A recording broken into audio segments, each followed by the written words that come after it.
What I got, you can't buy. It resides between my eyes. Walked through the fire, came out better on the other side. See, life's like a beach if you find the sand. And right now, I'm feeling like 100 grand.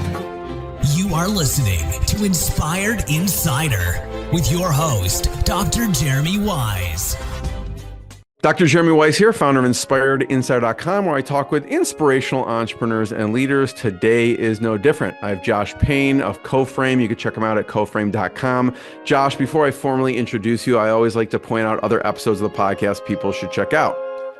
We have to mention Justin Christianson. I was looking at this today. He started Conversion Fanatics, sold it, and one of the top experts in CRO. Conversion rate optimization and many other skills. I was looking, I think I had him on almost 6 years ago at this point. That was a really interesting, that's how Josh and I actually met. And I had Ralph Burns of Tier 11. So, we'll talk about Coframe and what it does, but there's a lot of agencies that actually can use them and help their clients as well. Ralph Burns is an amazing agency, Tier 11. He's also got one of the top podcasts out there. So I told Ralph, you must have Josh on your podcast. Howard Marks of Start Engine, who I had on the podcast, and Josh was telling me before we hit record, actually, we're going to talk a little about how Start Engine used Coframe as well. Jason Swank, there's so many. Jason Swank built up an agency to 8 figures and sold it. And then he started a group, which he wished he had when he had an agency group, to help other agency owners. He also has a great podcast as well. That and many more on InspiredInsider.com. This episode is brought to you by Rise 25. At Rise 25, we help businesses give to and connect to their dream relationships and partnerships. So we do that in a couple ways. One, we're an easy button for a company to launch and run a podcast. We do the strategy, accountability, and the full execution and production. 2, we actually get people on podcasts, okay? I love making introductions. Josh knows this. But if you want to put it on hyperdrive and you want to go on a bunch at once, we have to set up a whole campaign and do that. So we will get you connected with some amazing people there.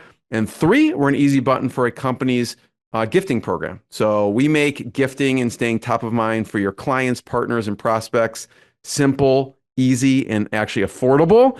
You just give us a list. We do everything else. Okay. Usually we're setting up a campaign of, 3-4 gifts a year for multiple years, because I love to give to my best relationships. So Josh, we kind of call ourselves the magic elves that run in the background to make it stress-free for our company so they can build amazing relationships. And for me, I found no better way to profile someone who I admire, have them on the podcast, share with the world that they're working on.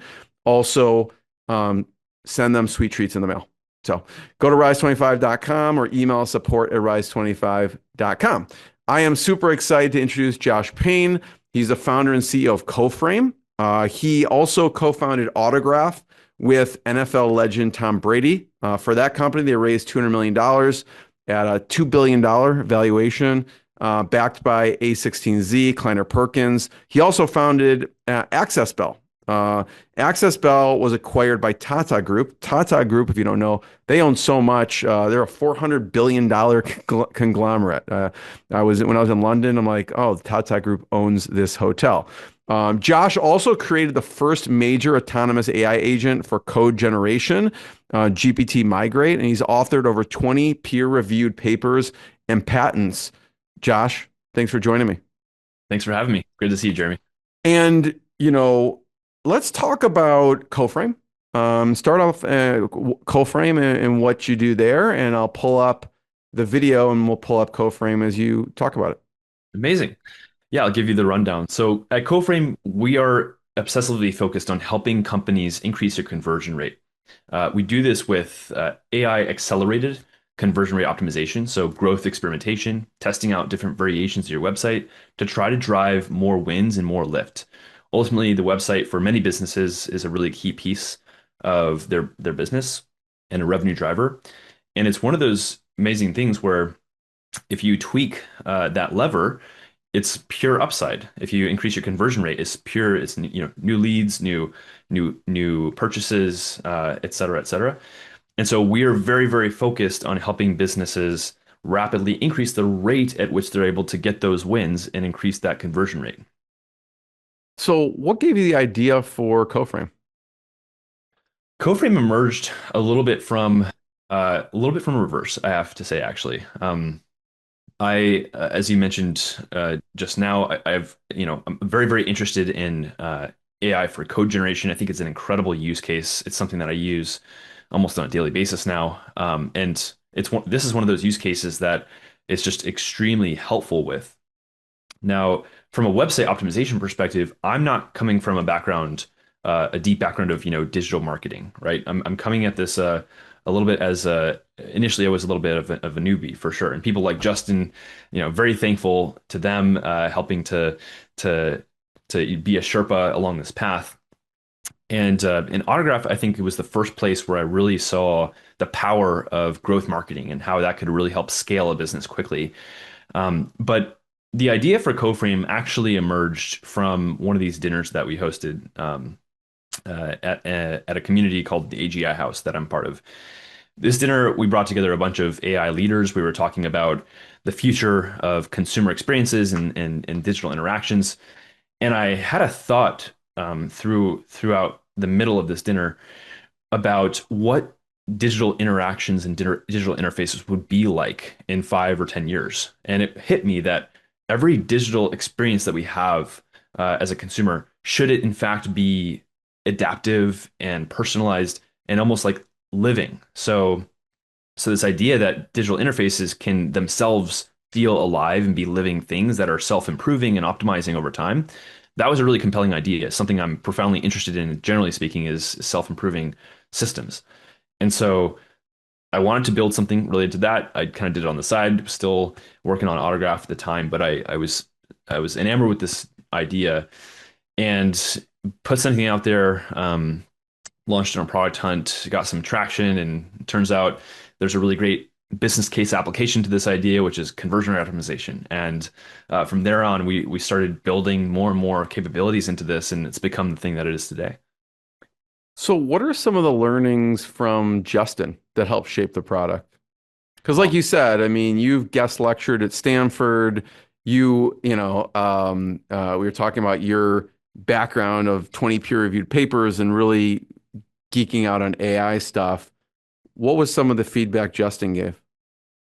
Justin is a genius when it comes to conversion rate optimization. He's one of those people who knows the business in and out and is on the ground floor. He's able to really do the thing.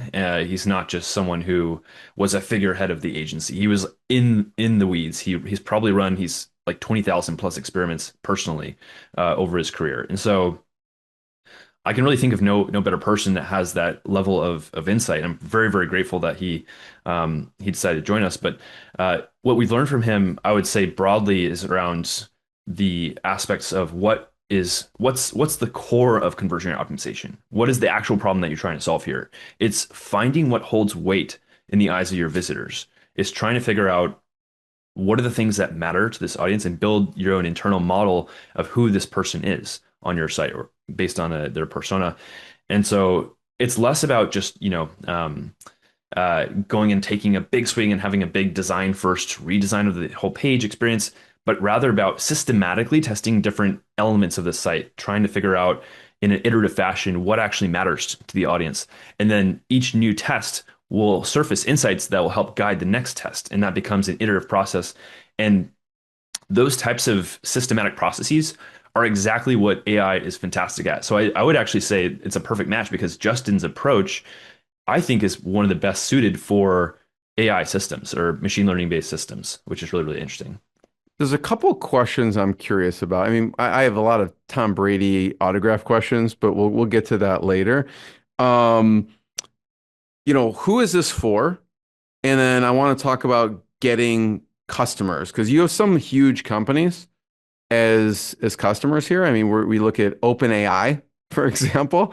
But who is this for? I mean, I see our agencies, like CRO agencies, using this for their clients, and then obviously direct clients. Who are the best use cases?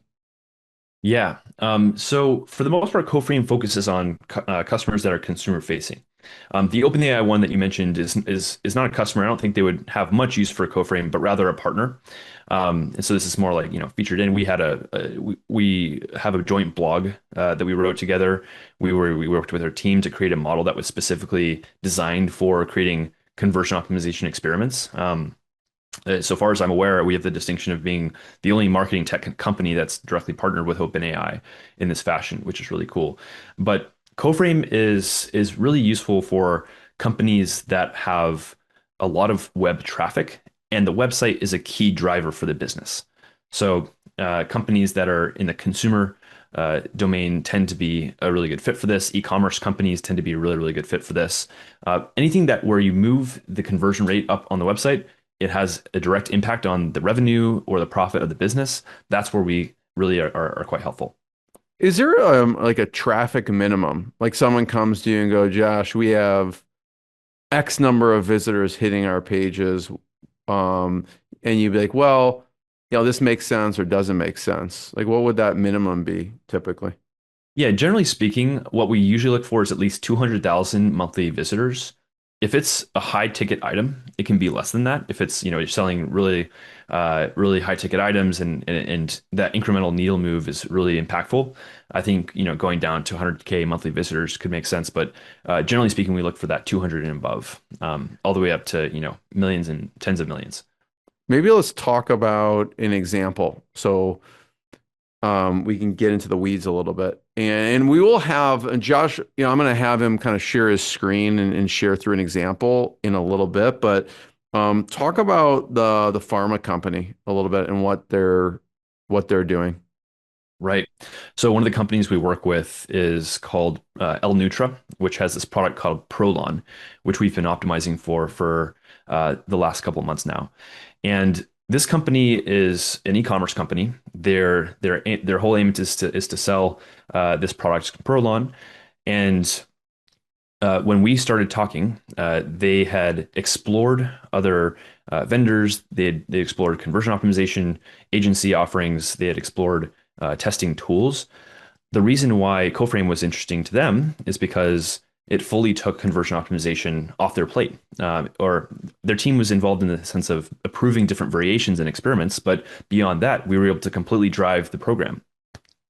And within this matter of just a couple months, we've been able to drive really significant wins for them. I can't share exact numbers, but 20 to 30% plus conversion lifts, depending on the test. But this is what we've seen so far, which is for them, I think they're very happy. I'm wondering, starting the company, right? Talk about building the team initially. Yeah. So initially it started out with me, myself, and I, a little bit of a lonely endeavor. I was just kind of hacking around, as I mentioned, with ideas related to self-improving user experiences, and had this product that could sort of like self-optimize your headline of your website, right? Just very simple. Find the best headline. You test a couple of variations out. You see what has the highest conversion rate or whatever you're optimizing for. You feed that back into the system, and it comes up with new ideas based on those results, and then that repeats endlessly. So at the beginning, it was pretty lonely. I built this out for fun, kind of on the side a little bit. Launched it, got some traction, got some investment interest. Decided to raise a pretty big financing round, and then at that point, we decided to bring on our initial team members. And my philosophy for finding people is you want to try to get the clearest sense of how they will work with you before you work fully with them. So something that's been very helpful to us is creating environments in which we can get to know someone in a work setting as well as we can before actually making that offer. So one of the strategies that's worked really well is hosting these hackathons. So a hackathon is an event where you bring together a bunch of people, usually software engineers or related functions, and you have either a day or a couple of days to build something completely brand new from scratch.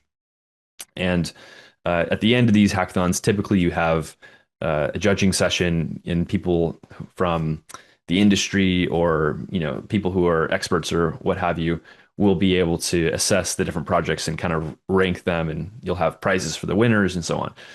We've hosted several such hackathons. AGI House, which is that community that I mentioned that has the dinners, hosts very large, 200 person plus hackathons every other week or so. And Coframe has sponsored a few of those. And of the ones that we've sponsored, we found several really great hires. I think we found like four of our very early founding team through these hackathons. Really get to know someone, how they build, and these are all basically what we did is we scooped up the first place winners for the hackathons. It was kind of our strategy. So that's been a really fantastic, I guess, channel for us.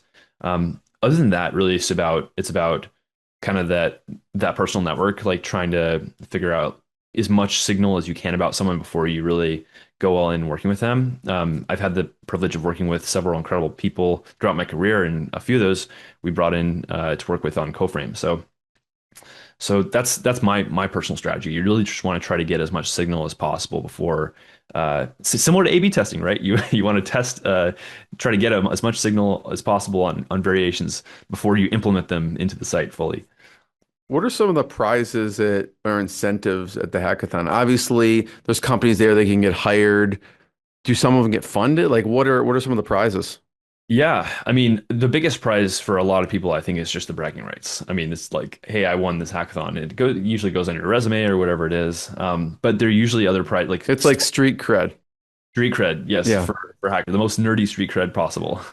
Um, but other common things are, they'll have sponsors there who will, offer credits for their platform. Some people offer cash prizes. I mean, these hackathons, we typically had prize award amounts in the like thousands of dollars. So it's not trivial. And a lot of companies will sponsor these hackathons for the purpose of getting visibility to those people that they can hire them. I'm seeing a similar trend with venture capitalists going to hackathons to scout out talent that they might be able to put an investment into if they start a company either from the hackathon or thereafter. Yeah. So I want to dig in a little bit because we jumped over. Yeah, we got customers, we got funding. I mean, all those things are big things, right? Like we got customers, then we raised capital, Yeah. and then built a team out. So I want to back up a little bit to kind of the journey just from a proof of concept. It sounds like product hunt. What was after that from like getting that initial proof of concept going? Right. So the proof of concept phase for us was, I mean, for I guess me at the time, was really just kind of build something out and put it out there and see how it sticks. It was more for me than it was for other people, I would say. Just trying to get a sense of like, how does this thing behave in the world, and what are the properties or attributes, and how can we adapt from there, and how does this fit in with the North Star long-term vision? So from the proof of concept phase, there was a big learning, which is that proofs of concept are not equivalent to production ready environments, right? So put this out there. Many people were excited to use it. We got like thousands of users sign up for it within the first couple of weeks just on the product hunt launch. But in terms of value, providing value, there were a lot of holes. Like people, and it was also kind of, I would say, the wrong ICP. There were several people who, most of the people on Product Hunt, I would say, are kind of solopreneurs or just indie hackers. They don't have companies that have a lot of traffic, and that's really kind of what is very important for Coframe. And so, something that I learned there, certainly, I guess, two main things. You got to pick your market. You got to pick a market intelligently, be thoughtful about that. Otherwise, you're going to waste time. And then the second thing is you have to have a distinction between what is proof of concept and what is ready for production. We certainly had a lot of, it was just me at the time. So, and I'm not like, I'm an okay software engineer. I'm not like an incredible one. And so, it fully worked. It worked end to end. I'm pretty proud of that. But it definitely had some rough areas. We would have scaling issues. There were times when the backend would just, go down at the time, and I wasn't sure why. Very grateful to have just an absolutely, all-star top tier team now that's able to take that over from where it was before. That's a really important distinction made. You can make it really, for a really nice demo, but a production ready and an actual usable product, especially in the AI world where it's so easy to spin up these new apps, is a really important kind of mental distinction to have. At what point do you go, okay, you have all these amazing connections, Tata Group purchased one of your previous companies. At what point do you go to them because they have a lot of consumer facing sites and you say, hey, I want you to try that. I'm sure like when you release in a product hunt, you weren't going to them and go, hey, I want you to try it. At what point in the journey you're like, you go to them, okay, it's ready. I want you to start using this. Yeah, it certainly has to feel somewhat natural, I would say. The process by which I went about that was similar to how I actually initially got in touch with Tata Group, which was at a friend who was at the time when we first connected. I think she was a GM there, and we were catching up on the software that we had built for Access Bell. And she mentioned to me that there was an opportunity to evaluate this with respect to some of the vendors that they were evaluating at the time, Zoom and WebEx in particular. And that kicked off the conversation, and we kind of took it forward from there. And for Coframe, it was a similar thing. I was catching up with my friend. I was talking about the recent happenings, and I think she had some questions about how is the AI space developing, and I was helping to be a little bit of a thought partner with her on that and connect her to other interesting companies and founders in the space. And the conversation naturally kind of arose, which was, why don't we explore this for Tata as well? And we actually have already had that conversation and have done a POC, which was, really successful. We across all the campaigns we were optimizing for, we drove an average incremental lift of over 50%, which was really great. And so now we've expanded into their consumer insurance arm, and we're now talking with a couple of other functions or organizations within Tata. I mean, they own car company. I mean, so don't they own like Land Rover and some other companies? Yeah, Land Rover, Jaguar. Yeah, we're going to be talking with them pretty soon. We did a demo for Nexon in front of all of the group Tata CEOs. Actually, that's a funny story. So, my friend there, she's kind of overseeing a lot of AI initiatives and is helping to drive that strategy. It's a pretty incredible role, and she's doing a fantastic job at it. One of the things that this was about, I think, 2 months ago at this point.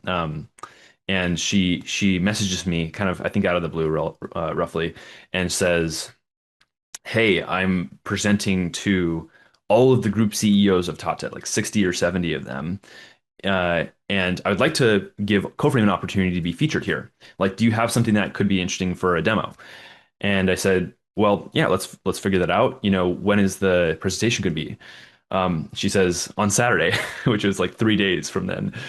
So I didn't have anything like really ready to show them. You're like, everyone drop everything. We need something for Saturday. But that's the thing. We also had other big priorities with other big customers at the time, so I couldn't ask the team to drop everything. And so I had some support, but like basically Aparna and I worked together, and we went back and forth and figured out what the right demo case would be. And the site in question was the Nexon, one of the Tata Motors properties. And so we created this demo. It was very much an 11th hour thing. It wasn't working, then it was working. It created some really cool variations. And we made the decision basically, I think it was 3 a.m. my time, where it was like I had to make sure I was up for that because they were doing it in Dubai. And and sure enough, they did the demo live in front of 60 or 70 CEOs on a real website, and it worked beautifully. And so it was like one of those moments where it's like, oof, big relief. But we were able to show some really, really compelling variations of that site experience. We pulled up, I should say, they pulled up Tesla as inspiration, another really great looking website. And one of the cool experiments was we basically Tesla-fied the Nexon website for Tata, and we were able to show that live. Another really cool experience variation was they were trying to highlight the entertainment infotainment system in the car. that was a main priority that they wanted to highlight there, and it's part of the arc of some of the other companies that they were featuring as well. And so one of the variations that we were able to come up with was a 3D version of that infotainment center, and that was actually one of those moments where I was shocked. I was like, wow, AI is so powerful. We were able to create these variations very quickly. For this demo, and it worked beautifully. So that was just a kind of a Yeah. fun story. I want to get into some of the learnings of raising capital because I know with Autograph it was like 200 million and then you raised capital for Coframe. But before we get into that, Josh, I know you have some, I'd love for you to share kind of like what a demo looks like. And I don't know if you can share your screen and pull it up for us. Yeah, yeah, absolutely. I'll go ahead and do that right now. Um, Gotta get the Zoom thing working. Yeah, as you do that, There you over go. here. Cool. So should I just walk through this Yeah, and yeah, go ahead. cool. Okay. So to give you all some context, I mean, this is a demo of Coframe on Walmart. And obviously a huge company, website conversion optimization is priority for them, like many others. And this is basically the inner workings of how CoFrame works. This is not the product that people use. This is what we use to deliver what we do to customers. Basically, this is an interface to the like agent that we've built. Customers basically, just correct me if I'm wrong, basically just install code on their website. It's yes, so they can either install code on their website, or if they have an existing experimentation platform like Optimizely or Adobe Target or AB Tasty or VWO or others, we can also use that and go through that. The other thing that customers have to do is approve variations. They don't have to, but we like it that way. Making sure that what we're doing is aligned with what your brand wants, and make sure that we're if you're in a highly regulated industry like pharma or FinServ. That's a really important It can't all of aspect. a sudden like make claims that you shouldn't be making. Super important to not do that. So yeah, we have an approval process that we undergo for every experiment that we run, but it's a lot easier to do just an approval than it is to create all the way. But yeah, here's a quick demonstration of how it works. So I'm having it uh, come up with new experiment ideas for, in this case, Walmart. And the first step of CoFrame is it's pulling up the website experience in the browser in both desktop and mobile, and then it's coming up with some of those experiment ideas. And it's basically performing the role of a conversion optimization expert in this case. So we're going to actually move forward with idea number 9, which is this new product finder quiz. And now we're shifting CoFrame into the role of a basically software development team. It's going and actually iteratively building out the code for this experience that you can then go see live. This is a fully working variation, just the first pass, but it's a fully working variation that is deployed onto the site and could be tested within a click. I want to stress this point. Most people don't get this. What just happened in those few seconds usually takes weeks to create in a software development lifecycle. Like this is the whole thing kind of just delivered. And so, like I said, this is just the first pass, and we typically have kind of several iterations for each idea. But I obviously chopped this up a little bit and sped it up, of course. But this is something that takes a matter of hours or minutes, and it usually takes weeks to do that. So that's the first step of CoFrame is kind of being able to come up with those different experiment ideas and implement them. Now, what we're having it do is pull up a competitor Target for some additional competitive inspiration in Intel. So with Target, what we're kind of observing is a bunch of things that maybe could be worth testing on Walmart, but this is one of those tasks that would take a digital marketing analyst or team several hours or even days to perform. And you kind of have to do it constantly and keep on top of it. So we're going to implement this new idea, number 7, which is kind of featuring these Walmart Plus exclusive deals on Walmart from Target, because Target does a really good job of kind of featuring their loyalty program. And as you can see, it's featured in several different areas in the site, and it was kind of relatively instantaneous from a perspective of looking at the time it would usually take to create these ideas. So that's kind of an overview of how it works. Was And that looking real time at that at Walmart? Because like right now we're talking and it is around the 4th of July and that's what was on the website. I did this just a Yeah. couple days ago or Yeah. weeks ago. It's all a blur. I've done so many of Yeah. these demos for different companies that we're talking to, but yeah. It's amazing. And what I love to hear about this, Josh, is even though obviously you have powered this with your engineers with AI, but I love to hear the thought process of what the AI engine goes through with it, right? And that's kind of cool just to see all the stuff that's happening in the background, like pulling up competitor sites and looking at different ideas and those, probably all the advice and feedback you've gotten from your clients, customers, from people like Justin as well as built into it. Yeah, absolutely. And that's been a very much an iterative process. We have this saying at Coframe that is first we are artisans, then we are automators. So we don't try to get ahead of the curve and try to automate too quickly. That's a mistake that I see a lot of companies in the AI world make. You really want to deeply understand it yourself, and then along that path of automation, ensuring that you're either performing just as good or better at each of those constituent steps to deliver that value. So the data that you give it, or like the context that you give it, really influences how effective this is. You asked about specific things that we're using. So competitive intel is one, looking at different competitor sites, pulling in insights from that. Previous experiment ideas that have been run and their results, that's really helpful. Things like qualitative research, if you've done voice of the customer type research and extracted learnings from there, that's extremely helpful. Analytics, of course, what are the user behaviors, session replays, and heat maps, and all that good stuff is very, very useful to identify friction points and things of that nature. And then finally, like the brand guidelines, making sure that we're actually aligned with the brands that the business has is also super, super important. So we take all these factors into consideration and have this, we call it the intelligence hub, where we kind of like aggregate all this information on a per customer basis, completely siloed per customer, of course, but use all that to help inform the ideas and the actual implemented variants that we create for the customers. What are companies just doing now? I mean, I see that, like you said, this could take weeks, maybe more, right? And now we saw how quickly it was. I mean, I guess like the beast in the industry are the highest traffic consumer sites. When you look at Walmart, Target, Amazon, I mean, I'm sure Amazon has tested the nth degree. Like, what are these sites doing, these companies doing now to actually deploy these things?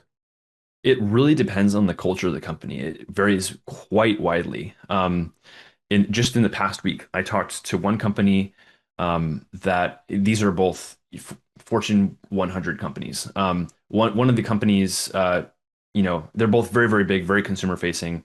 One of the companies had, done less than 100 experiments in the last year, and the other company has 1,000 experiments going in any given week. And so it really just depends on the particular company. Where people are at on their experimentation journey is something that can have just an incredible amount of variance. And so what we like to offer as a value proposition is if you are not experimenting enough, if you have room to experiment, then we will help significantly increase that to get you to the point of these other companies that are really crushing it with their high degree of testing.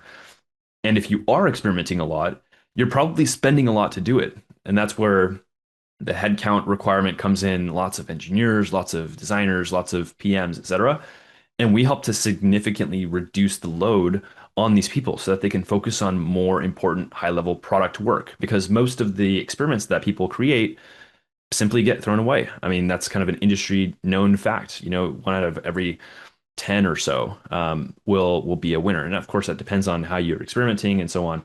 That's just a study that Optimizely ran. But we see it too. It's a numbers game. You got to try a lot of things out before you hit those winners. And law of large numbers, you got to just if you try more things out, you're going to find more winners, and those winners are going to compound over time. In the journey, I see like you tested it out. You're like, this was a side project, proof of concept. You got customers and you raised capital, built out a team. So I'd love to talk about the raising. what have your learnings from raising capital? And by the way, you introduced me to Brett Brauman. He came on the podcast of Coastal Ventures, who I know invested in Coframe. We did talk about you and Coframe on there. Brett's an awesome guy. What have you learned from raising capital?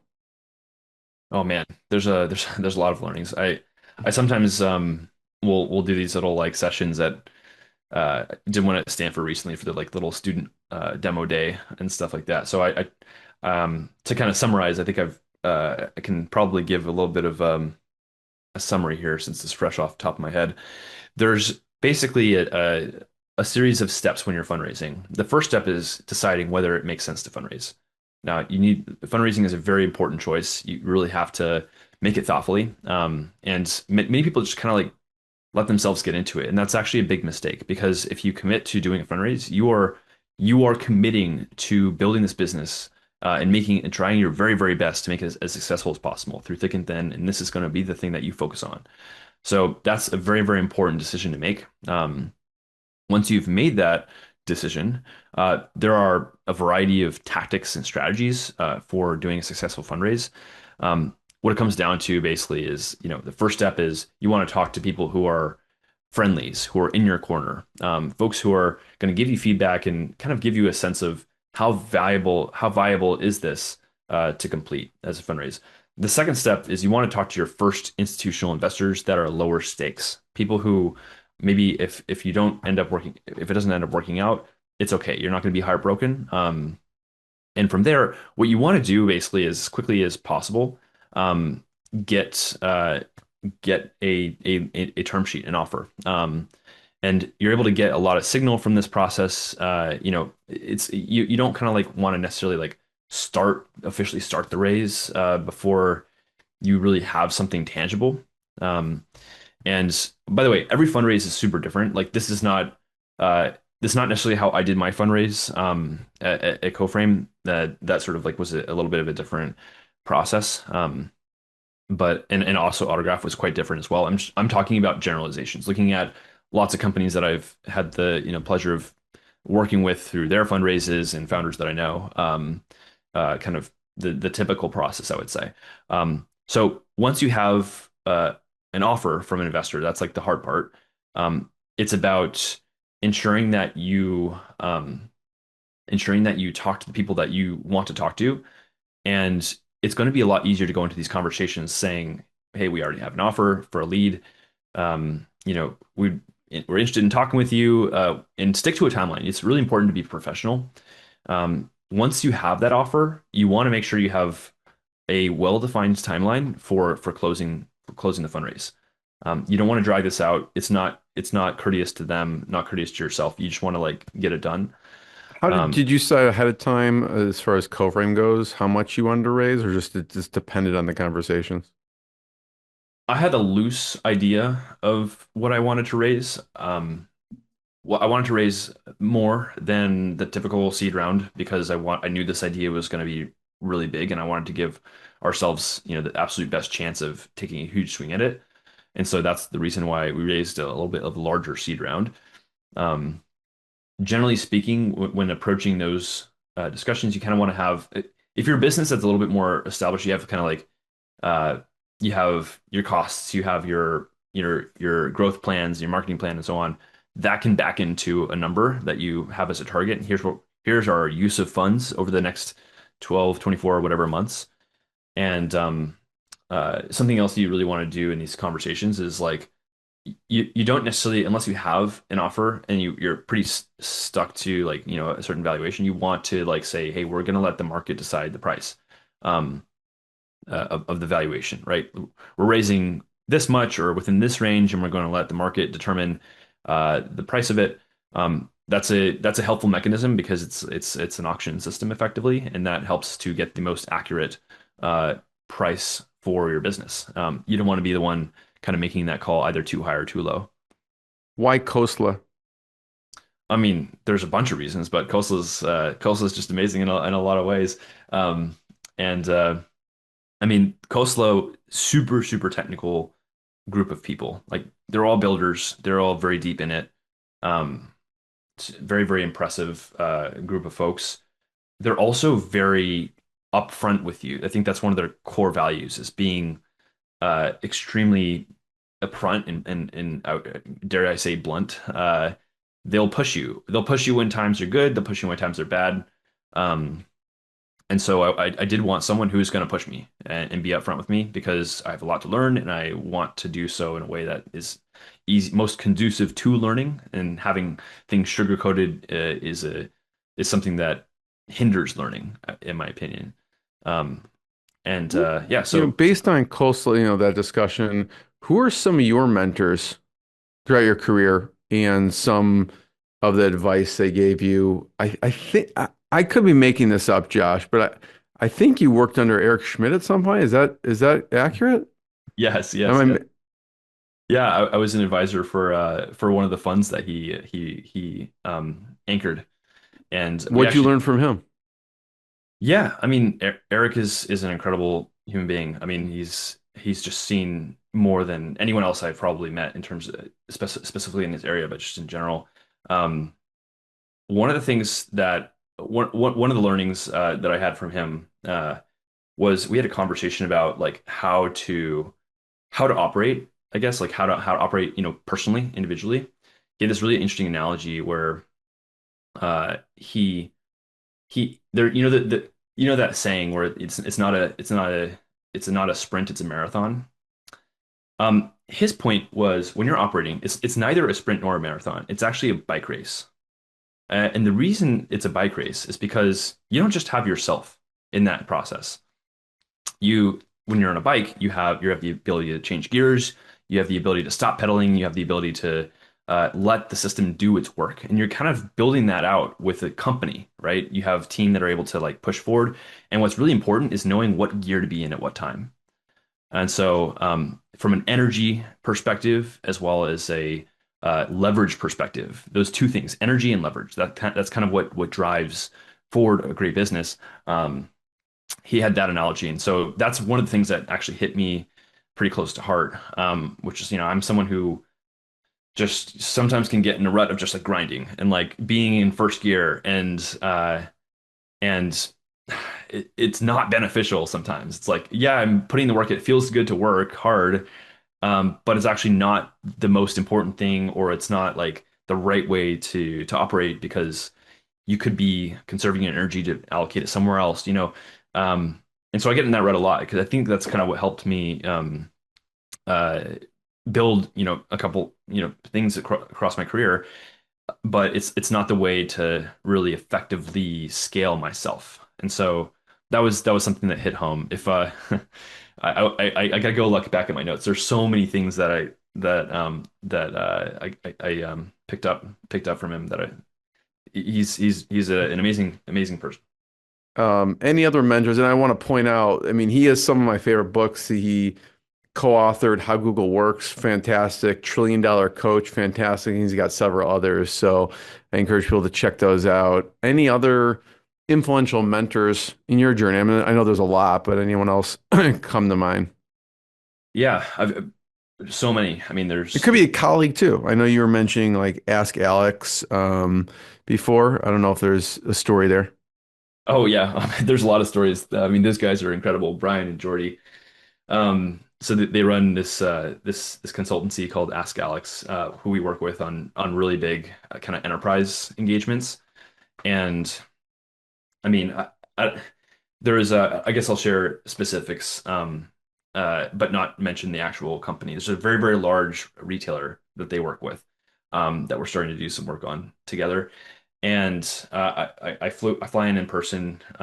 They've been working with them for about 6 months, and this is to date been one of the most impressive like feats that I've seen in business. These two guys are like in their 30s, right? They're they're very down to earth. They're very friendly. Uh, they're technical. They're marketing, but they haven't been C levels at big companies, yet. And but they're so good at what they do, and I just observed this on site with this big retailer. Somehow, like these two guys who were had been working with them for about just over 6 months, I think, at the time, um, were so close with all of the C-level people at this company. Um, were able to just like they had driven a significant amount of value for them already, but it just like the amount of time spent versus the level of influence and level of value that they've driven was to me just like absolutely off the chart. I mean, like I couldn't believe it. And it's just one of those things where you realize if you are just extremely good at like getting in there, truly understanding a problem, like taking a first principles perspective for problem solving, and also importantly, navigating a large organization and being very interpersonally gifted, like that can take you such a long way. I mean, they're like uh, you know uh, they're the ones who are basically like watchdogging other big like consulting firms that this company is working with, like talking like the biggest. We're working with some of the biggest companies, and you were just seeing kind of how they function. Oh, okay. Um, So I'll just start that story, but I'll keep it brief. Okay, so there's these two guys that are an agency partner of ours, Brian and Jordy of Ask Alex. They're a consultancy, and this is one of the most impressive feats in business that I've seen so far. Um, these guys are in their 30s, right? They're very interpersonal. They're people, right? They're super good at what they I do. have a quick question, Josh, on that because that did come through. What do you think it is about them Yeah, that when you observe from the outside that you know, makes them successful? it's the approach, right? They're not talking about doing things, they're actually doing things. And this has been one of the things that, I know the Doge initiative has kind of taken a little bit of a backseat, but that was something that I think was a breath of fresh air for a lot of folks in government that were experiencing bureaucracy and unable to do things. And so having someone come in, take a third party look at things and be like, we're going to do this and we're going to execute. That's something that they have been able to deliver for this huge retailer. And within the matter of 6 or 8 months, they're now at the point where they are basically overseeing a massive consultancy that, probably one of the biggest out there that they've been working with for a long time. And these consultancies, they'll talk about doing things a lot, but when it comes to putting the rubber to the road, hasn't been all there. And so like these two guys who are in their 30s are at this point extremely close to all the C levels at this huge retailer, Fortune 50. And like overseeing one of the biggest consultancies, like making sure that they do their job right. And it's just amazing. Yeah, it's funny. I was talking to someone, an entrepreneur earlier today. We were talking about the exact same thing, how just some of the people in the organization are such action takers and just go in and do it. And there's always going to be a huge need for those people who are just going to execute. Mhm. And so I do want to, first of all, thanks for sharing your journey, your stories. I want to, encourage people to check out coframe.com and learn more. I do want to, my last question is just around autograph. Like we didn't talk about autograph, but I'd love to have you share quickly like, what autograph does and how the relationship with Tom Brady came about. And Yeah. I'll share autograph too so people can check it out. It's autograph.io. Yeah. Excellent. Yeah. We recently merged with this company called Future. And so that's kind of the main focus of the business right now. But the general idea behind Autograph was we were in a moment in time back when we started the company where a lot of well-known brands, celebrities, athletes, musicians, etc., were trying to enter into this new space, the Web3 and sort of like crypto space, to try to engage their audience in new and innovative ways. And the challenge with a lot of these initiatives was that there was not really like a brand safe way to do it. It was just very difficult for them to, get in there. It's a It new was very technology. fragmented. People were probably hiring different people and trying to execute it in different Yeah, ways.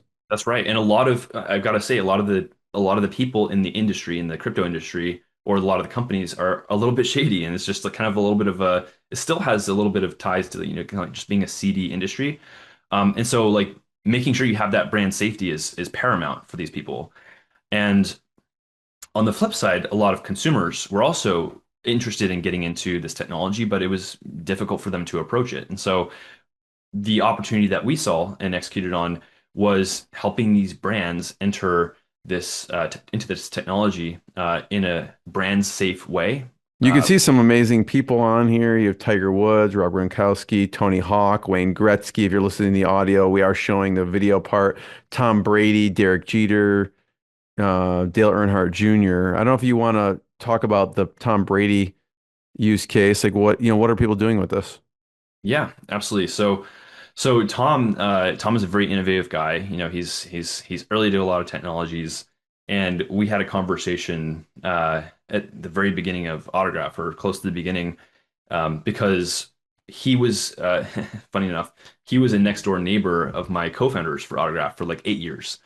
So that's where that connection point initially came up, and we had been getting a little bit of momentum and traction, and at one point we were like, we should talk to Tom about this. My co-founders identified that as a really interesting potential partnership strategy and had a conversation. And Tom was actually interested in doing more than just partner, but actually be a co-founder of this business. And so that's kind of where that came about. And he's the one who opened up a ton of doors and made a lot of these relationships with great athletes happen. Him and Rich Rosenblatt, who's one of the co-founders, very well networked in, and my original co-founder Dylan as well. He's the CEO of the company. Just an incredible talent when it comes to connecting with people and getting people excited about this. So yeah, that's how we made it happen. So it looks like for Tom or for any of this, the people on the platform, they may have a purchase NFT, and there's digital collectibles, and then there's this in-person event. So it's kind of a combination of digital and in-person experiences. Yep, that's exactly right. Yeah, I love it. Josh, I know you have to run in a second. I'd love to hear, people should check out coframe.com to learn more. Are there any other places online we should point people to learn more? Coframe is a great one. There's a blog that we can point to, the OpenAI blog. We have a blog post with them, joint blog post that could be interesting if you're technical and want to kind of dig into some of the details. Otherwise, I would just say that Coframe is going to be the place where you'll find everything that you probably need to know about it. And if you're interested in checking it more deeply, go through the funnel, the little enter your website, get through that quiz questionnaire, set up a time with me, and we'll chat about it. Love it. Josh, thanks so much. We'll see everyone next time. Thank you, Jeremy. Great to see you.